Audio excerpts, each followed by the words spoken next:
Hello दोस्तों, तो यहाँ पे हमें एपिसोड की शुरुआत में दोबारा से लाइट के हाई स्कूल के इंग्लिश क्लास का सीन दिखाया जाता है और यहाँ पे टीचर उसे एक सेंटेंस को जापानीज में कन्वर्ट करने के लिए कहता है और लाइट हमेशा की तरह उस सेंटेंस को ट्रांसलेट कर देता है। वहाँ पे रियुक भी होता है और रियुक के साथ जब वो होता है तो रियुक कंटिन्यूसली लाइट से बात कर रहा होता है, लेकिन लाइट कहता है कि भले तुम्हारी आवाज कोई और नहीं सुन सकता लेकिन मेरी आवाज तो सुन सकते हैं ना, तो शांत रहो। यहाँ पे एक लड़का लाइट से बात करने की कोशिश करता है लेकिन लाइट कहता है कि मैं अभी बिजी हूँ। तो रियुक कहता है कि क्या बिजी, क्या तुम तो हमेशा की तरह अपने कमरे में जाके वही डेथ नोट यूज करोगे ना, ऐसा तो कुछ इंपॉर्टेंट नहीं है। तो लाइट कहता है हाँ इंपॉर्टेंट तो है। तो जब लाइट घर पे आता है तो यहाँ पे वो फिर से डेथ नोट में क्रिमिनल्स के नाम लिखना शुरू कर देता है जो कि न्यूज ब्रॉडकास्ट में दिखाए जाते हैं। यहाँ पे रियुक कहता है कि इतनी मेहनत क्यों कर रहे हो। तो यहाँ पे लाइट रियुक को बताता है कि स्कूल से आने के बाद क्रैम स्कूल से पहले उसके पास सिर्फ यही टाइम होता है डेथ नोट में नाम लिखने के लिए।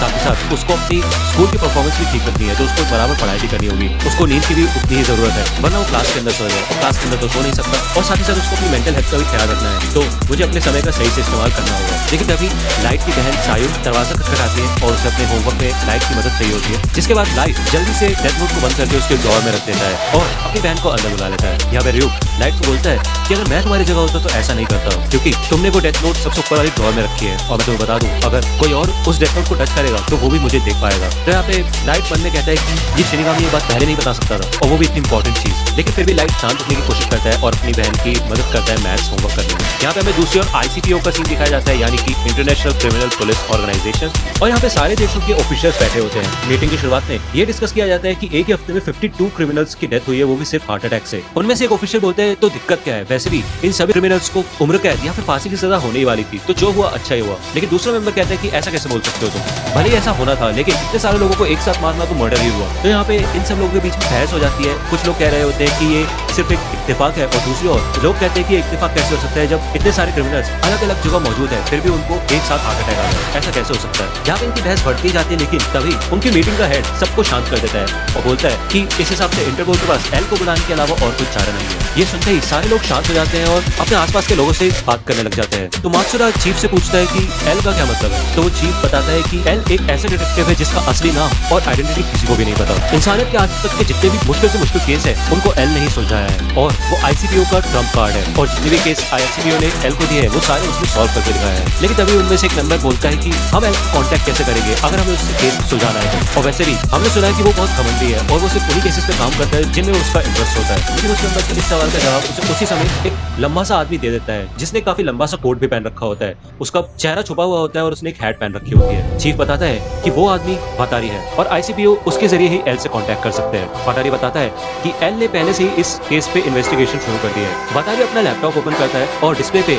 एल लेटर लिखा होता है। यहाँ पे हमें लैपटॉप की आवाज आनी शुरू होती है और वो आवाज भी नॉर्मल नहीं होती, इस तरीके से उस आवाज की डिस्टर्बेंस होती है जिससे कि एल की असली वॉइस कभी किसी को नाम पता चले। वो अपना नाम बताता है कि मेरा नाम एल है। एल इंटरपोल के सभी मेंबर्स को बताता है कि मुझे ICPO की सब ऑर्गेनाइजेशन की मदद चाहिए, खासकर जैपनीज टास्क फोर्स, क्योंकि एल को शक होता है कि जो मास मर्डरर है वो जापान में ही रहता है। यहाँ पे दिखाया जाता है कि लाइट और रियो के घर में होते हैं और लाइट अपने लोगों को सुरक्षित रखने के लिए एक ट्रैप बना रहा होता है जिसमें आग लग जाती है। जब वो घर आता है तो वो अपनी ड्रॉअर ओपन करके दिखाता है, उसमें एक नॉर्मल सी डायरी रखी होती है। रियो कहता है कि तुमने उसे छुपा दिया लेकिन चाबी लगी होती है। तो लाइट यहाँ पे ड्रॉअर ओपन करके दिखाता है और यहाँ पे एक नॉर्मल डायरी होती है। तो लाइट बताता है कि किसी को भी ये डायरी अगर मिलेगी और ड्रॉअर अगर अनलॉक है तो सबको ये लगेगा कि नहीं ये छुपाना था, तो उसके बाद वो और सामने जाके करेंगे। लेकिन डायरी के नीचे जब भी उसकी छुपाने की काफी जगह है उसको बोलने के लिए बॉल पॉइंट पेन के रिफिल का इस्तेमाल किया है।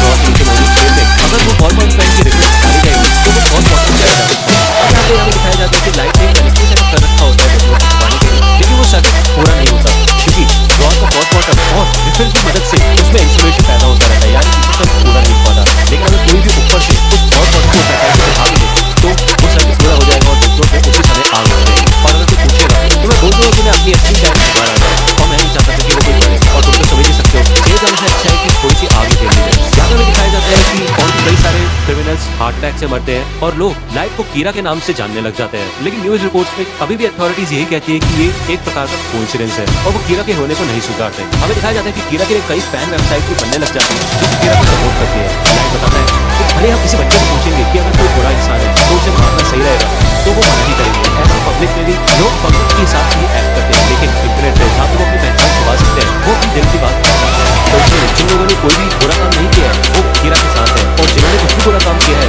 वो डर डर के सीधे हैं, तो यह वो ऐसा ही है। लेकिन तभी ICPO की तरफ से एक वर्ल्ड वाइड ब्रॉडकास्ट होता है टेलीविजन पे और यहाँ पे स्कूल में एक आदमी होता है जिसका नाम होता है जो कि है एल। तो यहाँ पे एल सामने आ जाता है